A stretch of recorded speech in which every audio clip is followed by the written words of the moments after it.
দর্শক আমন্ত্রণ জানাচ্ছি এটিএন নিউজের সাপ্তাহিক আয়োজন popular life insurance company limited বিস্টক অনুষ্ঠানে। আপনাদের সাথে আছি আমি গোলাম কাদির রবু। মূলত অর্থনীতি এবং ব্যাংকিং খাতের নানা বিষয় নিয়ে আমরা এই অনুষ্ঠানে আলোচনা করে থাকি।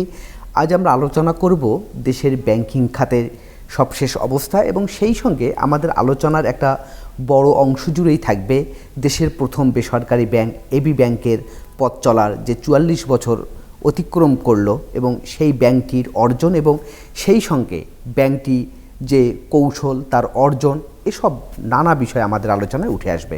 আজ আমরা অতিথি হিসেবে পেয়েছি সেই ব্যাংকটির ব্যবস্থাপনা পরিচালক জনাব রিয়াজুল ইসলাম। জনাব রিয়াজুল ইসলাম, আপনাকে স্বাগত জানাচ্ছি আমাদের এই আলোচনায়। Thank you very much. আসসালামু আলাইকুম। আমাকে আমন্ত্রণ জানানোর জন্য ধন্যবাদ জানাচ্ছি। আপনার সাথে যারা দর্শক শ্রোতা যারা দেখছেন তাদেরকেও আমি শুভেচ্ছা জানাচ্ছি।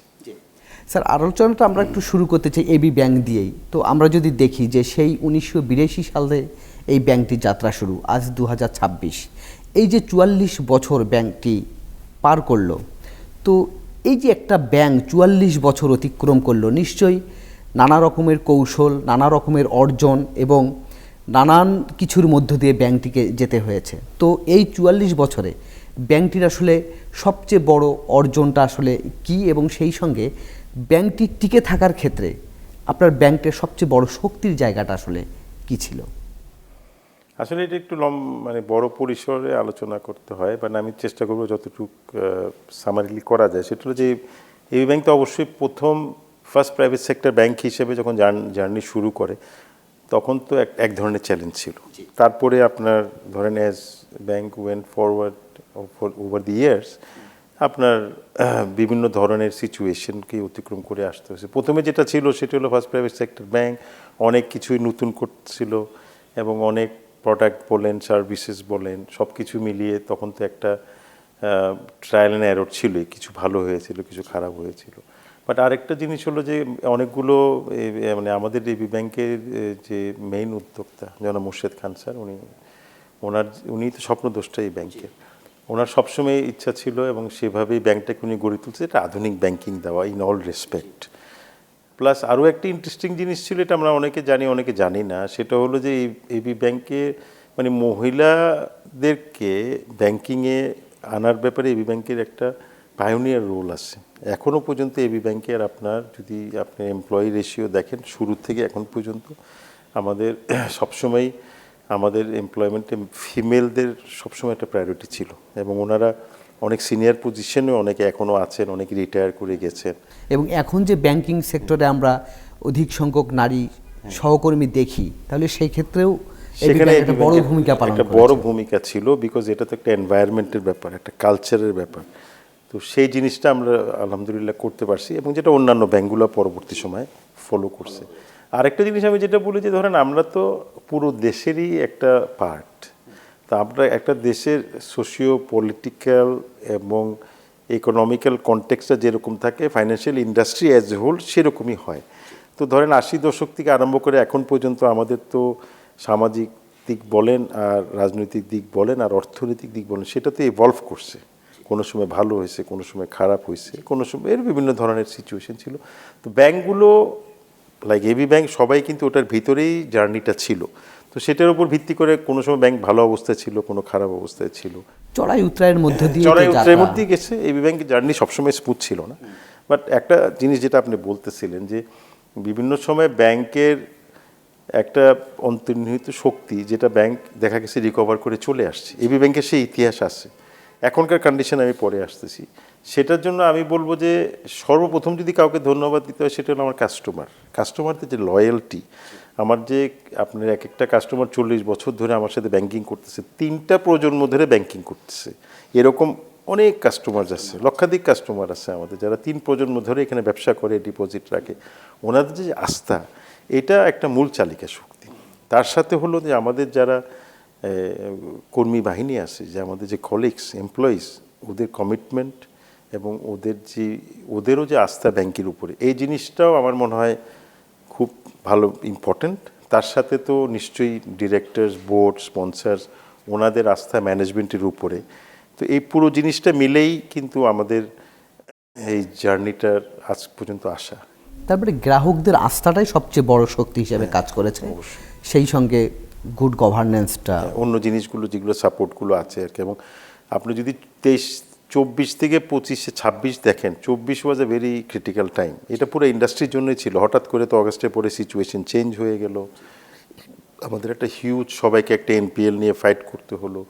কাস্টমারদের মধ্যে আমরা আপনারাও ভালো করে জানেন, আমরা সবাই জানি যে একটা আস্থার সংকট চলে আসছিল। 24 ওয়াজ ভেরি কমপ্লেক্স, আস্থার সংকট চলে আসছিল। এটাকে তো আমাদেরকে হ্যান্ডেল করতে হয়েছে। জি, আমার জানার একটু ইচ্ছা, সেইটা আপনারা কিভাবে হ্যান্ডেল করলেন? এটা তো ঠিক 5 আগস্টের পরে ব্যাংকিং খাতেও নানা অস্থিরতা তৈরি হয়েছিল, এবং যদিও শুরুটা তো তার আগে থেকেই ছিল। তো এই জিনিসটাই বা আপনারা কিভাবে ট্যাকেল দিলেন? না, এটা তো একটা জিনিস যদি আমি বলি যে এই 24-এ যদি আপনি বলেন যে প্রথমের অনাস্থার জায়গাটা আসলো যখন আপনার এনপিএলটা সারফেস করে আসলো, তাই না? আর ওটা তো আর একদিনে হয় নাই, এটা পুঞ্জীভূত ছিল। যেটাই ছিল নাই ছিল যেভাবে ছিল, ওইটা হঠাৎ করে এখানে এসে সারফেস করে গেলো। ওইটার পরে যে রিয়াকশন যেটা হলো, আমাদের যারা গ্রাহক তারাও একটা আস্থা নিতে ভোগ করলো যে কী ব্যাপার এই ব্যাঙ্কগুলো এরকম অবস্থা কেন। তো ওখানে 24টা অনেকটা আমাদেরকে ফ্যাক্ট ফাইন্ডিংয়ে চলে গেছে যে আমরা পরিস্থিতিটাকে সামাল দেওয়ার জন্য কি করব, কি স্ট্র্যাটেজি নিব, কিভাবে এটাকে অ্যাড্রেস করব। এর মধ্যে তো আমাদের কাস্টমারদেরকে হ্যান্ডেল করতে হয়েছে। তো সেটা 24-এর মধ্যে ঠিক হয়েছে। এটা রেগুলেটর বলেন আর ব্যাংক বলেন বা এজ এ ফাইন্যান্সিয়াল ইন্ডাস্ট্রি সবার জন্য একটা শক ছিল। তো ওই শকটাকে গ্র্যাজুয়ালি কীভাবে অ্যাড্রেস করা যায়, এটার জন্য আমাদের বিভিন্ন ধরনের পলিসি সাপোর্ট আসলো, গভর্নমেন্টের রেগুলেশন আসলো, আমরাও ইন্টারনালি অনেক স্ট্র্যাটেজি নিলাম, নিয়ে ধরেন 25 থেকে ওইটাকে নিয়ে আমরা কাজ করা শুরু করলাম। তো 24-25 যদি আপনাকে বলি, 25-এ আসলে আমাদের, আমি যদি এবি ব্যাংকের কথা বলি, আমাদের ছিল যে কাস্টমারের আস্থাটাকে ফিরায় নিয়ে আসা। কারণ অনেক প্যানিক উইথড্রল হচ্ছিল। ধরেন কোনো ব্যাংকে গিয়ে যদি ও ব্রাঞ্চে যদি টাকা না পায়, তখন আমার কাস্টমাররাও চিন্তা করতো তাহলে এই ব্যাংকে টাকা পাচ্ছে না, তাহলে আমার ব্যাংক পারবে, এই যে একটা আস্থাহীনতা ছিল। হ্যাঁ, এবং আমার একটা জিনিস মনে পড়ে গেল, ওই সময় তো অনেক ব্যাংকে গিয়ে টাকা পাচ্ছিল না গ্রাহকরা, কিন্তু আমার মনে আছে এবি ব্যাংক কিন্তু ওই সময়ও কোনো গ্রাহক কিন্তু টাকা না নিয়ে ফেরত যায়নি। ইউ আর রাইট, ইনশাআল্লাহ। এটা আপনারা কিভাবে ইনশিওর এটা করেছিলেন? আমাদের একটা টপ প্রায়োরিটি ছিল। এটা আল্লাহর রহমতে এখন পর্যন্ত আমাদের ব্রাঞ্চ থেকে কোনো কাস্টমার টাকা না পেয়ে চলে গেছে এরকম কোনো আমাদের কোনো ইনস্ট্যান্স নাই। কারণ হয়েছে আমরা সমস্ত মনোযোগ ওখানে দিয়ে দিছি। মানে আমাদের ব্রাঞ্চের প্রত্যেকটা এমপ্লয়ি পার্সোনালি কাস্টমারদের সাথে কানেক্ট করতে, কারণ পুরনো ব্যাংক তো, এমপ্লয়িগুলো পুরনো। একটা এলাকায় যদি দেখেন আপনি, আমার অনেক তো মফস্বল এলাকায় ব্রাঞ্চ আছে, ম্যাক্সিমাম ব্রাঞ্চ তো আমার বাইরে। তো ওখানে যে এলাকাগুলো সবার সাথে পরিচিত, একটা পার্সোনাল রিলেশনশিপের উপরে আস্থা নিয়ে আসে। ওনারা আসলে ওনাদেরকে বুঝায় বলা, ওনারাও বিশ্বাসটা রাখছেন। পরবর্তী সময় দেখছেন যে না, এই যেটা বলতেছে যে 40 বছর পুরনো একটা ব্যাংক, আসলে এটা দেখার সুযোগ আছে। তারপরে যখন ওই আস্থাটা একটু করে ফিরে করছেন, 25-এ তো আমাদের জন্য সবচেয়ে বড় চ্যালেঞ্জ ছিল ডিপোজিটটাকে রিটেইন করা।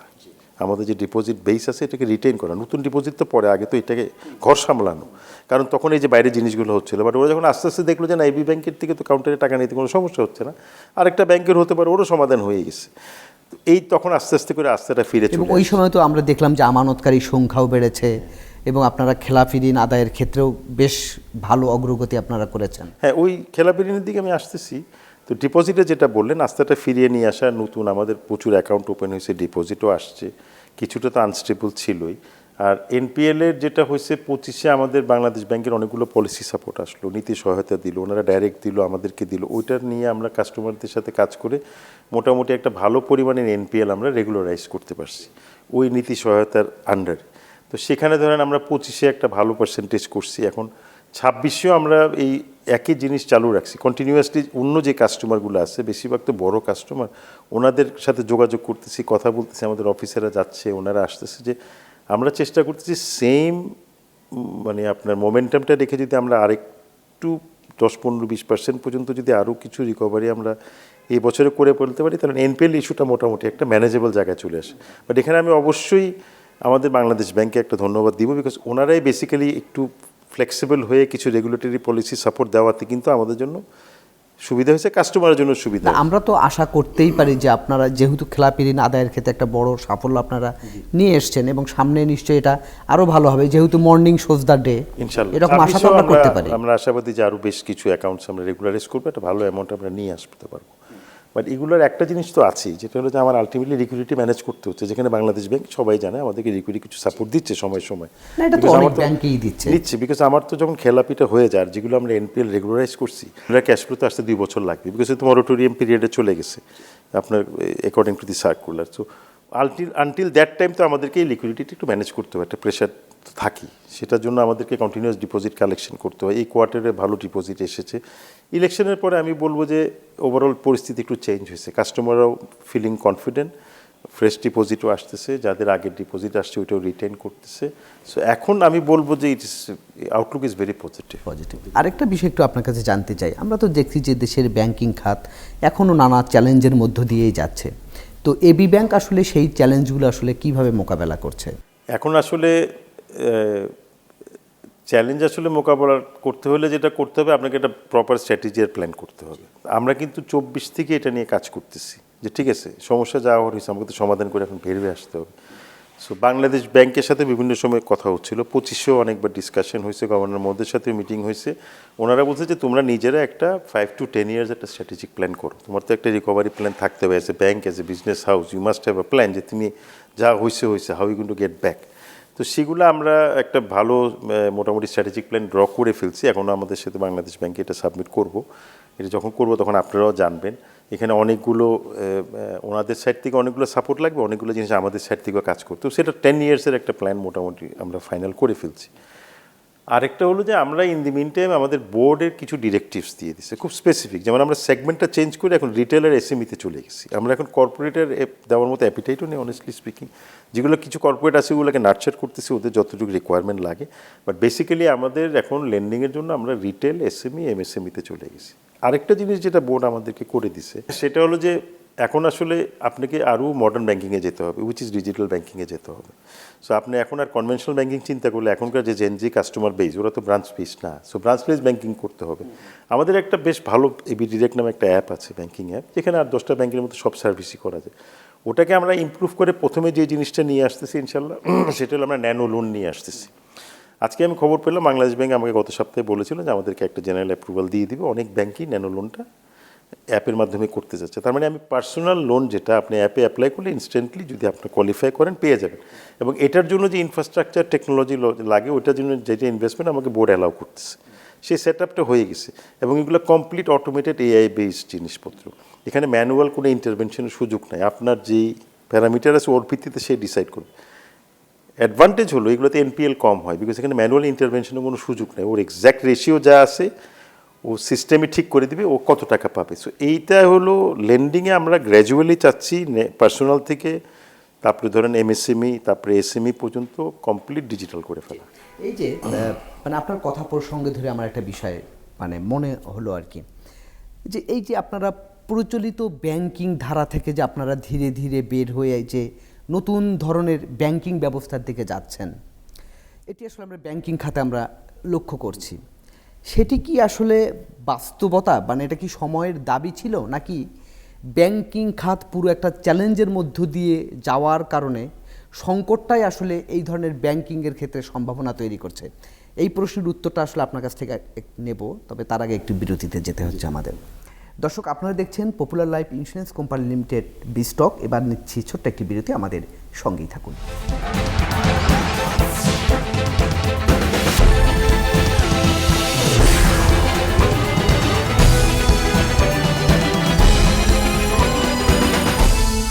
দর্শক, বিরতির পর আমরা আবারও ফিরে এলাম popular life insurance company limited বিস্টক অনুষ্ঠানে।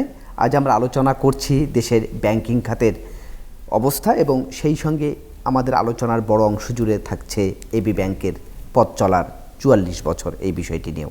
আমরা অতিথি হিসেবে পেয়েছি ব্যাংকটির ব্যবস্থাপনা পরিচালক জনাব রিয়াজুল ইসলাম। আপনাকে আরেকবার স্বাগত জানাচ্ছি। আপনার কাছে আমি একটি প্রশ্ন করেছিলাম, এই যে আমরা দেখছি যে আপনাদের এবি ব্যাংক সহ মোটামুটি দেশের ব্যাংকগুলো প্রচলিত ব্যাংকিং কাঠামোর বাইরে গিয়ে নতুন ধরনের ব্যাংকিং ব্যবস্থার দিকে তারা জোর দিচ্ছে, সেটার পেছনে আসলে কোন বাস্তবতাটা কাজ করেছে? আসলে কিন্তু এটা সময়ের দাবি। তো আমরা যেহেতু banking is also a business, তো দেখা যাচ্ছে যে নর্মাল ওয়েতে এটা চলতেছে, আমরা কিন্তু খুব প্রায়োরিটি দিয়ে কিন্তু এই ডিজিটাল ব্যাংকিংয়ের দিকে কেউ যাচ্ছিলাম না। কিন্তু এটা এই ট্রান্সফরমেশনটা কিন্তু গ্লোবালি এবং রিজনালি অনেক আগেই হয়ে গেছে। আমাদের এখানে ইন্ডিয়া বলেন, নেপাল বলেন, শ্রীলঙ্কা বলেন বা এশিয়া বরং ওই হিসেবে আমরা দেরিতে চলে আমরা আসছি। একটু দেরিতেই করছি, বাট এই ক্রাইসিসটা যেটা হয়েছে এটা একটা অপরচুনিটির মতো চলে আসছে। তো এখন সবাই বলতেছে যে দেখেন আমার তো এটা আসতেছে কেন, এটা সারা পৃথিবীতে ডিজিটাল ব্যাংকিংটা এত পপুলার কেন, এত প্রফিটেবল কেন? বিকজ এটার কস্ট অফ অপারেশন অনেক কম। মানে এটা তো ব্রাঞ্চলেস ব্যাংকিং অনেকটা। একটা যদি ব্যাংক যদি সত্যি ট্রান্সফরমেশন করে, লোকবল কম লাগে, লাগেই না বলতে গেলে। 5 বছরও যদি প্ল্যান করে, ব্যয় অনেক কম, 5 বছরও যদি, হ্যাঁ অনেক ব্যয় কম হচ্ছে আপনার। 5 বছরও যদি প্ল্যান করে 5 বছরের মধ্যে ওই জায়গায় রিচ করবে, তাহলে তার অপারেশন কস্ট 70% কমে যাবে। বিকজ অলমোস্ট গ্রাহকদের সুবিধাও, গ্রাহকদের তো কনভিনিয়েন্স আছে। এবং এখনকার যারা গ্রাহক, যে আমাদের যে স্মার্ট ইয়াং জেনারেশন, যারা ফেসবুক গ্রাহক, 7 কোটির মতো অ্যাক্টিভ ফেসবুক আছে, ওরা তো সবকিছু জেন জি যেটাকে বলি আমরা, তারা তো সব অ্যাপই করতে চায়। সো এটা তাদের দাবি, কিন্তু এটা যে করবে তার দিকে সবাই চলে যাবে, না হলে আরেকজন যে করবে না সে পিছিয়ে পড়বে। তো আমি যেটা বলতেছিলাম যে এটা it is already overdue, যে উই গোয়িং টু, এখন আমরা সবাই এটার দিকে এগিয়ে যাচ্ছি। কারণ আমাদের তো অনেকগুলো ডাইমেনশনে কাজ করতে হচ্ছে। এটা this is one of the initiative. But basically ব্যাংকের ব্যালেন্স শিটটাকে বা রেভিনিউটাকে ঠিক করার জন্য আমাকে এখন প্রথম যে কাজটা করতে হচ্ছে, আমার অপারেশনাল কস্টটাকে কমাতে হচ্ছে কারেন্ট অবস্থায় থেকে। ডিজিটাল ব্যাংকিং কনভার্সনে তো সময় লাগবে, সব কিছুতে একটু সময় লাগে। তো আমার এখানে অপারেশনাল কস্ট যতভাবে কমানোর দরকার, এটা আমরা 25 থেকে কাজ করতেছি এবং এটা 26এও চলতেছে, 27 পর্যন্ত চলবে। আমরা একদম একটা সার্টেন পার্সেন্টেজ বোর্ড আমাকে ঠিক করে দিয়েছে যে আগামী 3 বছরের মধ্যে তোমার অপারেশন কস্ট এত % কমাতে হবে। কিভাবে কমাবা, এটা তোমাদের স্ট্র্যাটেজি। এটার জন্য আমরা বিভিন্ন ধরনের স্ট্র্যাটেজি নিচ্ছি। সেটা যদি আপনাকে একটা এক্সাম্পল দিই, ফর এক্সাম্পল আমাদের 100টার উপরে ব্রাঞ্চেস, এক একটা ব্রাঞ্চগুলো বিশাল সাইজে। তা আমরা ধরেন 50টা ব্রাঞ্চ টার্গেট করছি, যেগুলো 3000 4000 স্কোয়ার ফিটের দরকার নেই, ওগুলোকে আমরা 1000-1200 স্কোয়ার ফিটে নিয়ে আসতেছি। এতে কি আমার কস্ট কমে যাচ্ছে, ব্রাঞ্চের ভাড়া কমে যাচ্ছে, সো আমার অপারেশনাল কস্ট। কারণ আমাদের ব্যাংকগুলোর 2টা কস্টই তো মেইন। একই সঙ্গে আপনাদের যে এজেন্ট ব্যাংকিং যেটা আছে, সেটাও কি থাকছে? এজেন্ট ব্যাংকিং গ্রোথ হচ্ছে। আমরা সাব ব্রাঞ্চও আছে আমাদের, উপশাখা, যেটা আমরা বাংলাদেশ ব্যাংকে রিকোয়েস্ট করতেছি আমাদেরকে আরও উপশাখা দিতে। যেহেতু আমাদের লিকুইডিটি প্রবলেম, উপশাখাগুলো ডিপোজিট কালেকশনের জন্য খুবই সাকসেসফুল। আপনি ডিজিটাল ব্যাংকিংয়ের কথা বললেন, তো সেই সঙ্গে মোবাইল ফাইন্যান্সিয়াল যে সার্ভিসেস যেটা আমরা এখন পাচ্ছি, সেটা কি ব্যাংকিং ধারণাটাকে কি চ্যালেঞ্জের মুখে ফেলে দিচ্ছে, নাকি সহায়ক হিসেবে কাজ করছে? না, এটা দুইটার কিন্তু আমরা টিপিক্যালি যদি বলি, আমরা বলি ডিএফএস। একটা হলো ডিএফএস, ডিজিটাল ফাইন্যান্সিয়াল সার্ভিস। সেটা হলো আমার ব্যাংকিং অ্যাপ, মানে ব্যাংকের কাস্টমারের প্রয়োজনীয় যে জিনিসগুলো, বিল দেওয়া, স্টেটমেন্ট দেখা, ট্রান্সফার করা, এটা হলো ডিএফএস। এমএফএসটা হলো basically money transfer, person to person. MFS is kind of, আমি বলবো যে একটা ডিফারেন্ট সার্ভিসেস, যেটা ডিরেক্ট ব্যাংকের থেকে ওইটা বেটার দিতে পারে। সো ও আসলে কম্পিটিশন না। আর ডিজিটাল ব্যাংক যদি আপনি আলাদা হয়, পিওর প্লে ডিজিটাল ব্যাংকিং যদি আমি বলি, যদি সরকার যদি 2টা 3টা 5টা পিওর প্লে ডিজিটাল ব্যাংকিংকে লাইসেন্স যখন দিবে, এটা বিভিন্ন সময়ে কথাবার্তা চলতেছে, ওরা কিন্তু আপনার কনভেনশনাল ব্যাংকের জন্য কম্পিটিশন হয়ে যাবে। কারণ ওনারা যেভাবে কাস্টমার নিয়ে আসবে, ডিপোজিট আনবে বা লেন্ডিং আনবে, তখন কিন্তু আপনার উপরে হিট আসবে। তো আমাদেরকে আসলে ওদিকেই ট্রান্সফর্ম করতে হবে। সো মোবাইল ফাইন্যান্সিয়াল সার্ভিসেসকে আমি কোনো চ্যালেঞ্জ হিসেবে দেখতেছি না, কারণ ওরা তো complementary service. Digital bank challenge will be a competition, যদি আমরা বাই দিস টাইম রেডি না হই, বাই দিস টাইম যদি আমরা ওই জায়গায় না যাই, দেন একটু কম্পিটিশন আসবে। But MFS is not a direct competition to banks, because ওরা তো ব্যাংকিং সার্ভিস দেয় না, ওরা তো বেসিক্যালি ফাইন্যান্সিয়াল সার্ভিসেস দিচ্ছে ইন টার্মস অফ, যদিও এখন এমএফএসগুলো যেহেতু ব্যাংকগুলো করতেছে না, সার্ভিসগুলো দিচ্ছে না, সো এমএফএসগুলো ওই সার্ভিসগুলো নিয়ে আসতেছে। ওরা ডিপোজিট নিচ্ছে, লেন্ডিং নিচ্ছে, বা ডিরেক্টলি নিচ্ছে না, থ্রু পার্টনার ব্যাংক। তাহলে ডিজিটাল ব্যাংকিংয়ের সঙ্গে প্রচলিত ব্যাংকগুলো টিকে থাকার জন্য তাহলে কি কৌশল গ্রহণ করবে তারা টিকে থাকবে কিভাবে? ডিজিটাল ব্যাংকিংয়ে যেটা আমি বললাম, সবচেয়ে বড় ডিজিটাল ব্যাংকিংয়ের সবচেয়ে বড় যেই অ্যাডভান্টেজটা, সেটা হলো তাদের কস্ট অফ অপারেশনটা কম। তার মানে কি, ওর অনেক বেটার রেটে লেন্ডিং করতে পারবে, কারণ ওর তো আপনার স্প্রেড অনেক কম, ওর তো কস্ট অফ ফান্ড অনেক কম। কিন্তু কনভেনশনাল ব্যাংকগুলোর যেই কস্ট অফ ফান্ড বা যে কস্ট অফ অপারেশন, ওটা যদি না কমিয়ে আনতে পারে, তাহলে কিন্তু ডিজিটাল ব্যাংকিংয়ের সাথে কম্পিট করা খুব টাফ হবে। এবং তাহলে তো একটা মানে কি বলবো, অসম প্রতিযোগিতা চলে আসবে। এটা অসম প্রতিযোগিতা আমি বলবো না, এটা হলো যে সে তার কস্ট ম্যানেজ করে টেকনোলজির মাধ্যমে সার্ভিস দিয়ে সে বেটার রেট দিতে পারতেছে কাস্টমারকে। তো এটা তো কাস্টমার জন্য যেটা ভালো সেটাই সে করতেছে। এখন আমি যদি কম্পিট করতে হয়, তাহলে আমাকেও আমার ওইরকমভাবে আমার কস্ট অফ অপারেশনটাকে কমিয়ে নিয়ে আসতে হবে, যাতে আমি তার সাথে কম্পিটিটিভ। কিন্তু আপনি কস্ট অফ অপারেশন কমানোর চ্যালেঞ্জের মুখে ব্যাংকগুলো পড়বে, আপনি সেটা বলছেন, কিন্তু এটা কি উল্টো আরও অপারেশন কস্ট বাড়িয়ে দেবে কিনা? যেমন ধরি ডিজিটাল ব্যাংক যখন তাদের ডিজিটালি কার্যক্রম পরিচালনা করবে, তখন প্রচলিত ব্যাংকগুলোকেও তার ডিজিটাল অপশনও চালু করতে হবে, আবার প্রচলিত ব্যাংকিং ব্যবস্থাও তো থাকবে। তাহলে কি এই ব্যাংকগুলোর সঙ্গে তো দুটো কস্ট যোগ হলো কিনা? না, Digital plus প্রচলিত banking। সেগ্রিগেট করে নিতে হবে। মানে সারা পৃথিবী কিন্তু আসলে ক্যাশলেস না, এক নম্বর ব্রাঞ্চলেসও না। পৃথিবী যত উন্নত দেশে যান, যত ডিজিটাল ব্যাংকিংয়ে থাকুক, একটা সেগমেন্ট ডিজিটাল ব্যাংকিং করে, কিন্তু একটা সেগমেন্ট আছে ও ব্রাঞ্চে যেতে পছন্দ করে। পৃথিবীর সব ব্যাংকেরই ব্রাঞ্চ আছে, ব্রাঞ্চের সংখ্যা কমছে, ব্রাঞ্চের সংখ্যা আস্তে আস্তে উন্নত দেশেও কমে যাচ্ছে, but branch less completely banking সেটা হয়তো কোনোদিনই সম্ভব হবে না। যেমন ক্যাশ কোনোদিনই যাবে না, জিনিসটা অনেকটা এরকম। বাট এটার মধ্যে যেটা হবে কম্পিটিশন, মানে কি আমার গ্রোথ হয়তো একটু হিট হবে, বাট আমার যারা পুরনো কাস্টমার, লিগেসি কাস্টমার, ও দেখা যাবে ও ডিজিটাল ব্যাংকিং এগুলো পছন্দ করে না, ব্রাঞ্চই আসবে। আর যেহেতু বিষয়টা আস্থার, মানুষ যেটা স্বচক্ষে অনেক দেখে সময় লাগে। সেটার প্রতি আস্থা বেশি বাড়ে। আসতে পারে। এখন একটা সেগমেন্ট আমরা যেরকম বলি যে আমাদের 3 প্রজন্ম ব্যাংক, এটা ধরেন 4র্থ প্রজন্ম যে আছে সে ডিজিটাল ব্যাংকিং প্রেফার করে। এখন সে যদি এবি ব্যাংকে ডিজিটাল ব্যাংকিংয়ের সার্ভিসটা পায়, তাহলে সে হয়তো এটাই নেবে, আর নাইলে নতুনটাও নিতে পারে। বাট এবি ব্যাংকে যেহেতু তার 3 প্রজন্মর ব্যাংক, সে হয়তো ভালো যে এই ব্যাংক তো আমাকে ডিজিটাল ব্যাংকিং সুবিধা দিচ্ছে, তাহলে আমি ওখানেই থাকি। সো সেই জিনিসটাও আছে, বাট এটা অনেক লং টার্ম একটা জিনিস, খুব শর্ট টার্ম জিনিস না, বাট সময় লাগবে। বাট এটা মার্কেটটা এত আনট্যাপড। আপনি যদি দেখেন যে আসলে আমাদের সারা বাংলাদেশের ডেমোগ্রাফিটাই যদি দেখেন, আসলে আমাদের ব্যাংক কাস্টমার কত, আনব্যাংক কাস্টমার কত, আরেকটা সেগমেন্ট আছে আন্ডার ব্যাংকড, ঠিক আছে না? তো এখন আপনি যখন এমএফএসের সাবস্ক্রিপশন দেখেন আর ব্যাংকের অ্যাকাউন্ট দেখেন, দেখবেন যে অনেক ফারাক। তো কারণ bank is a purely banking, so এখানে আন্ডার ব্যাংক বা আনব্যাংকড একটা বিশাল সেগমেন্ট আছে, যেই জিনিসটা আপনি হয়তো ডিজিটালি যে হয়তো ওদেরকে হয়তো অনবোর্ড করতে পারবেন। সো চ্যালেঞ্জটা খুব ইমিডিয়েট হবে না, বাট হবে। বাট আমরা যেহেতু জানি, আমাদেরকে সেভাবে প্রস্তুতি নিতে। এই যে এখন যে ক্যাশলেস সোসাইটির কথা বলা হচ্ছে, বাংলাদেশ কি মানে এখনও কি সেটার জন্য প্রস্তুত, কিংবা সেটার জন্য যে প্রযুক্তিগত জ্ঞান মানুষের দরকার হবে, সেই জায়গাটা কি আমাদের আছে কি না, বা প্রস্তুতি কি আমাদের সেই রকম? ক্যাশলেসের তো আসলে আমরা যখন বলি, আসলে এটা তো আসলে দুইটা অংশের মধ্যে একটা হলো যে আমি যদি বলি ক্যাশলেস, আপনি যদি ব্যাংকিং অ্যাপ বলেন অথবা এমএফএসের অ্যাপ বলেন, সবাইরই কিন্তু ক্যাশলেসটা বেসিক্যালি গভর্নমেন্ট যেটাকে ড্রাইভ করতেছে কিউআর দিয়ে, বাংলা কিউআর দিয়ে, বাংলা কিউআর কোড। এবং দেখবেন যে ম্যাক্সিমাম সবাই কিন্তু বাংলা কিউআরের ক্যাপাবিলিটি আছে। আপনি অ্যাপটা ওপেন করে দেখবেন কিউআরে পেমেন্ট করা যায়, কিন্তু আপনি যখন ঢাকার বাইরে কোনো একটা প্রত্যন্ত অঞ্চলে যাবেন, আপনি কিউআর পেমেন্ট করার তো মার্চেন্টের কাছে কিউআর পেমেন্ট রিসিভ করার ওই ইনফ্রাস্ট্রাকচারটা নাই, এটা কিউআর থাকতে হবে, হার্ড হোক, সেই অবকাঠামোটা নাই। আবার অনেক জায়গায় গেছে কিন্তু পপুলার হচ্ছে না, বিকজ ওটার কিছু ইন্টারনাল চ্যালেঞ্জ আছে, কিছু মেকানিজম আছে যে কারণে ওই মার্চেন্ট ইন্টারেস্ট নিচ্ছে না ওই কিউআর পেমেন্ট নেওয়ার জন্য, বলছে আমাকে ক্যাশই দেন। আবার অনেক গ্রাহক আছে এতটা প্রযুক্তিগতভাবে তো অতটা দক্ষও না। প্রযুক্তিভাবে দক্ষ না, এই কথাটা আমি সবসময় একটু ডিফার করি, এই কারণে যে আমার যদি 7 কোটি বাংলাদেশে 7 কোটি লোক যদি ফেসবুকে অ্যাক্টিভলি কাজ করতে পারে, একটা ব্যাংকিং অ্যাপে বাংলা কিউআরে পেমেন্ট করতে পারবে না? আই ডোন্ট থিঙ্ক সেটাও শিখে যাবে তারা। কিন্তু কথা হলো তাকে তো আপনার তার ডোর গড়ায় তো সার্ভিসটা পৌঁছায় দিতে হবে, না হলে সে কেন নেবে?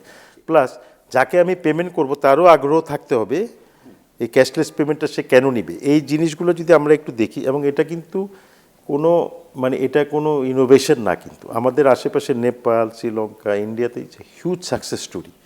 আপনি নেপালে বা ইন্ডিয়ায় বা ওইসব শ্রীলঙ্কা এইসব জায়গায় বের হয়ে দেখবেন যে ওই ডাবলও কিউআরে পেমেন্ট নেই, এবং সে বলবে যে তুমি কিউআরে দিবা কিনা, দেখবেন যে একটা মুদির দোকানে জিনিস একটা নিয়ে কিউআর রিড করে দিয়ে চলে যায়। কারণ ওই যে মার্চেন্ট, তাকে পপুলার করার জন্য গভর্নমেন্ট কিছু পলিসি নেয় প্রথম দিকে, যেটা এখন গভর্নমেন্ট খুব সিরিয়াসলি নিচ্ছে, বাংলাদেশ ব্যাংকও নিচ্ছে, ক্যাশলেস নিয়ে অ্যাওয়ারনেস ক্রিয়েট করতেছে। সো এই অ্যাওয়ারনেসটা ক্রিয়েট করলে আমরা ব্যাংক সহ যখন সবাই একসাথে চলে যাব, দিস ইজ লাইক, আপনাকে যদি বলি এটিএম আর কার্ড, এগুলো তো আমরা আমাদের চোখের সামনে হয়েছে, তখন মানুষ কার্ড নিবে, এটিএমে যাবে। সো চিকেন এন্ড এগ একটা সিচুয়েশন ছিল। তো আমরা যখন বলতাম যে এটিএম বসাবো, তখন আমাকে বোর্ড থেকে বলতো তোমার এটিএমে কে যাবে। আসলে মানুষ দিন শেষে অভ্যস্ত হয়ে যাবে যদি তার জন্য কনভিনিয়েন্ট হয়, এবং এটা তো কনভিনিয়েন্ট না হলে তো এটা গ্লোবালি সাকসেসফুল হতো না। সো এটা ওই একই কথা, আমরা একটু লেট করে ফেলছি, বাট এখন প্রয়োজনে চলে আসছি ওই জায়গাটাতে। তো এটা অবশ্যই সাকসেসফুল হবে, একটু সময় লাগবে। আমি একটু আপনার আগের কথাতে ফিরে আসি, সেটি হচ্ছে যে আপনি খেলাপি ঋণ নিয়ে কথা বলছিলেন। আসলে দেশের ব্যাংকিং সেক্টরে তো এখন সবচেয়ে বড় রোগটাই হচ্ছে যে খেলাপি ঋণ। এবং সবশেষ আমরা দেখলাম সংসদেও খেলাপি ঋণের যে সবশেষ তথ্য অর্থমন্ত্রী প্রকাশ করলেন, সেটা 5 লাখ কোটি টাকাও ছাড়িয়ে গেছে। আপনারা মানে বিশেষ করে এবি ব্যাংক খেলাপি ঋণ আদায়ের ক্ষেত্রে এখন কি কৌশল নিচ্ছে? আসলে এখানে আমরা যত কৌশলী নিই, এটা হলো আসলে 2-3টা ডাইমেনশনে হয়। কিছু কাস্টমার আছে যারা নিজেরাই ভলেন্টারিলি আগে আসতেছে, ঠিক আছে, গভর্নমেন্ট এতগুলো পলিসি সাপোর্ট দিছে, ওগুলো নিচ্ছে, তাদের একটা বিজনেস এন্টিটি আছে, ওটা কন্টিনিউ করতেছে, সো এই জিনিসটা তার দরকার, ব্যবসা করতে হলে তাকে ব্যাংকের সাথে লেনদেন করতেই হবে। কিছু উইলফুল কাস্টমার্স আছে, উইলফুল ডিফল্টার্স বলি, যারা আসলে ব্যবসা করার জন্য টাকা নেন, ওরা আমাদের জন্য একটা বড় সমস্যা। ওদের সাথে আমরা বোঝাপড়া করার চেষ্টা করি, না হলে আমাদেরকে আইনগত কোথায় যেতে হয়। সো আমরা মানে লিগ্যালি যত কিছু করা সম্ভব সবগুলি আমরা করতেছি। সো ওইটা আমাদের একটা চলমান প্রক্রিয়া। তো লিগ্যাল পজিশনে যায়, ধরেন যদি আমরা তার কিছু টাকা রিকভার করতে পারি, করলাম, ওইটা যখন একটা ভালো ম্যাচিওর জায়গায় চলে যায়, তখন আবার কিছু কাস্টমার চলে আসে যে ও চায় না ওর এই প্রপার্টিটা বা অ্যাসেটটা এই ব্যাংক বিক্রি করে দুক বা অ্যাটাচ করে নুক, তখন সে হয়তো চলে আসে। তো এটা আমাদের একটা চলমান প্রক্রিয়া। বাট সবচেয়ে বড় কথা হলো যে এটাকে প্রায়োরিটি করে ফোকাস করে ডে ইন ডে আউট কাজ করা, এখন এটা আমাদের নাম্বার 1 ইস্যু। সো এটা আমাদের ডে ইন ডে আউট আমরা এটাকে মনিটর করতেছি, এটাকে আমরা ফলো আপ করতেছি, যারা ডিপার্টমেন্ট ইউনিট যারা কাজ করতেছে ওরাও অনেক বেশি অ্যাটেনশন দিচ্ছে। তো এটার কোনো আর অল্টারনেটিভস নেই। সো লাস্ট রিজর্ট হলো লিগ্যাল প্রসিডিংয়ে যাওয়া। So this is all we can do, we have to stay inside the legal framework. আরেকটা বিষয় যে বাংলাদেশে তো এখন 60টারও বেশি ব্যাংক, সামনে হয়তো ডিজিটাল ব্যাংক আসবে এবং নিত্য নতুন ব্যাংকিং ধারণা নিয়ে ব্যাংকগুলো কম্পিটিশন করছে, বিভিন্ন রকমের প্রোডাক্ট নিয়ে করছে। 44 বছর ধরে আপনার গ্রাহকরা আপনার সঙ্গে ছিল এবং আছে, আগামীতেও কেন থাকবে? আমার কথা হচ্ছে যে কেন এখনও এবি ব্যাংকের প্রতি গ্রাহকরা আস্থা রাখবে বা এবি ব্যাংকের সঙ্গেই তারা কেন থাকবে? আমি যদি প্রথমত বলি, অফকোর্স আমাদের সার্ভিস, আমাদের কাস্টমার সার্ভিস এবং আমাদের প্রোডাক্টগুলো অ্যাট্রাকটিভ, এটা তো একটা বেসিক জিনিস। সবচেয়ে বড় কথা হলো আমাদের একটা লং স্ট্যান্ডিং ব্র্যান্ড, যে ব্যাংকটা 44 বছর ধরে গ্রাহকের আস্থা অর্জন করে অপারেট করতেছে। অবশ্যই একটা স্ট্যাবলিশ ব্র্যান্ড হিসেবে মানুষজন ওইটার প্রতি আসবেই। তার সাথে অবশ্যই আমাকে একটা মডার্ন প্রোগ্রেসিভ টাইমের সাথে আমাকে কন্টিনিউয়াস চেঞ্জ করতে হবে, সার্ভিস বলেন, প্রোডাক্ট বলেন। এগুলো যদি আমরা কন্টিনিউ করে যেতে পারি, তাহলে আমাদের মনে হয় না এটা কোনো সমস্যা হবে। আপনি নতুনত্ব আনার কথা বলছেন, আপনি এখন ব্যাংকটির নেতৃত্ব দিচ্ছেন, তো আপনার আসলে ভবিষ্যৎ প্ল্যানটা আসলে কি এবং নতুনত্ব আনার ক্ষেত্রে আপনি কোন কোন জায়গাগুলোতে আসলে একটু হাত দিতে চান, সেই বিষয়টাও একটু গ্রাহকদের বা আমাদের দর্শকদেরকে একটু জানাতে চাই। তার আগে নিচ্ছে আরেকটি বিরতি। দর্শক, আপনারা দেখছেন popular life insurance company limited বিস্টক। এবার নিচ্ছে আরেকটি বিরতি, আমাদের সঙ্গেই থাকুন।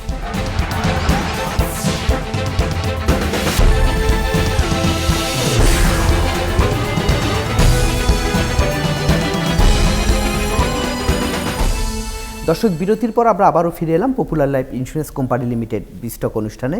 আজ আমরা আলোচনা করছি দেশের ব্যাংকিং খাত নিয়ে। আমাদের সঙ্গে অতিথি হিসেবে আছেন এবি ব্যাংকের ব্যবস্থাপনা পরিচালক জনাব রিয়াজুল ইসলাম। আপনাকে আরেকবার স্বাগত জানাচ্ছি আমাদের এই আলোচনায়। যে বিরতির আগে আমি আপনার কাছে একটু প্রশ্ন করেছিলাম যে আপনি বলেছেন যে আমরা নতুনত্ব নিয়ে এগিয়ে যাব। তো আমার কথা হচ্ছে যে আপনার ভবিষ্যৎ পরিকল্পনাটা কি এবং নতুনত্বের কোন কোন জায়গাগুলো আমরা আসলে দেখতে পাবো? আসলে আমি এর আগের কিছুটা বলছিলাম যে এখন আসলে নতুনত্ব বলতে আমাদেরকে এখন ডিজিটাল ব্যাংকিংয়ের দিকে যেতে হবে। কনভেনশনাল ব্যাংকিংটিকে গ্র্যাজুয়ালি ডিজিটাল ব্যাংকিংয়ের দিকে ট্রান্সফর্ম করতে হবে। কনভেনশনাল ব্যাংকিং থাকবে, এটা হয়তো আস্তে আস্তে কমে যাবে এবং ডিজিটাল ব্যাংকিংটা আস্তে আস্তে বেড়ে যাবে। এটা সময়ের দাবি এবং এটা আমাদের কাস্টমার সেগমেন্ট, আমরা জানি এখন যে ইয়াঙ্গার জেনজি সেগমেন্ট, ওদেরকে যদি আমার অ্যাট্রাক্ট করতে হয়, তাহলে আমাদেরকে যতটুকু সম্ভব ডিজিটালাইজ করে ফেলতে হবে। এবং আমাদের বোর্ডও সে ব্যাপারে এগ্রিড এবং ওনারা সবাই, বোর্ডের থেকেও আমাদেরকে এটাই গাইডলাইন দেওয়া হয়েছে যে তোমরা আস্তে আস্তে ডিজিটাল ব্যাংকিংয়ের দিকে ফুটপ্রিন্টটাকে বাড়াও, সেদিকে আমরা কাজ করতেছি। এটাই যদি ভবিষ্যতের বলেন যে পুরো অ্যাজ এ ব্যাংকিং আমাদের এটাই বিগের স্ট্র্যাটেজি। অনেকগুলো ব্যাংক মানে ছোট ছোট লোনের দিকে মানে আগ্রহ বাড়াচ্ছে, একটা গ্রাহককে অনেক বেশি পরিমাণ লোন না দিয়ে বরং 10টা গ্রুপকে ছোট ছোট করে দেয়া। তো এবি ব্যাংক কি মনে করছে যে আপনারাও কি এরকমের কিছু চিন্তা ভাবনা করছেন নাকি আপনারা ডিফারেন্ট কোনো? না, ওটাই আমি এর মধ্যে আপনাকে বললাম যে আমাদের এখন লেন্ডিংয়ের ফোকাসটাই হলো এসএমই, এমএসএমই আর রিটেল। আমাদের ফোকাসটা আমরা ওখানে নিয়ে চলে গেছি। Instead of giving to 10 customers, let us give to 100 customers. হ্যাঁ, একটু ট্রেডিশনাল কালচারালি এই ব্যাংক তো একটু লার্জ ইনভেস্টমেন্ট ব্যাংক, তো সেখানে মাইন্ডসেট চেঞ্জ হতে একটু সময় লাগছে, বাট সবাই মোটামুটি এখন অ্যাডাপ্ট করে নিচ্ছে। কারণ আমাদের তো বড় ডিপোজিট, বড় লোন দিয়ে আমরা অভ্যস্ত। সো এটাকে এখন মাইক্রো লেভেলে নিয়ে আসা ঐতিহ্যগতভাবে একটু সমস্যা ছিল, চ্যালেঞ্জ ছিল, ওগুলো আস্তে আস্তে ট্রেন করে করে আমরা করে ফেলছি। সো আমরাও একই ধারাতেই আছি এবং এটাই ফিউচার, এটাই করতে হবে। ডিজিটাল ব্যাংকিংয়ে যখন চলে যাবেন তখন তো আপনি আরও ন্যানো লেভেলে চলে যাবেন। So correctly saying that you are saying that আমাদেরকে ওই একই অ্যাডাপশনেই যেতে হবে। জি, আমরা আলোচনার একেবারে শেষ পর্যায়ে চলে এসেছি, তো সার্বিকভাবে আপনার কি বলার আছে? সার্বিকভাবে আমি আপনাকে অবশ্যই ধন্যবাদ জানাচ্ছি। আর আমি আমাদের এই 44 বছরের 12 এপ্রিল ইনশাল্লাহ আজকে আমরা তো 44 বছরে পৌঁছায় গেলাম। তো সেইভাবে আমরা এতদিন আপনাদের সবাই গ্রাহকদের যে আস্থা ছিল, এই আস্থাটা যেন ওনারা রাখেন আমাদের উপরে, আমরা সেটাই আশা করব। এবং ওনাদের এতদিনের আস্থার জন্য ওনাদেরকে অবশ্যই ধন্যবাদ জানাই এবং আমাদের উপর আস্থা রাখেন। আমরা ইনশাল্লাহ ব্যাংকিং সার্ভিসটা আপনাদেরকে আরও উন্নততর করে আমরা দিতে পারবো, সেটাই আমরা আশা করি। জি, আপনাকে অসংখ্য ধন্যবাদ আমাদেরকে সময় দেওয়ার জন্য। আপনাকেও ধন্যবাদ, আপনার চ্যানেলকেও ধন্যবাদ আমাকে কথা বলার সুযোগ দেওয়ার জন্য। Thank you very much. দর্শক, এই ছিল আজকের popular life insurance company limited বিস্টক। আগামীতে আবারও দেখা হবে। সে পর্যন্ত ভালো থাকুন, সুস্থ থাকুন, এটিএন নিউজের সঙ্গেই থাকুন।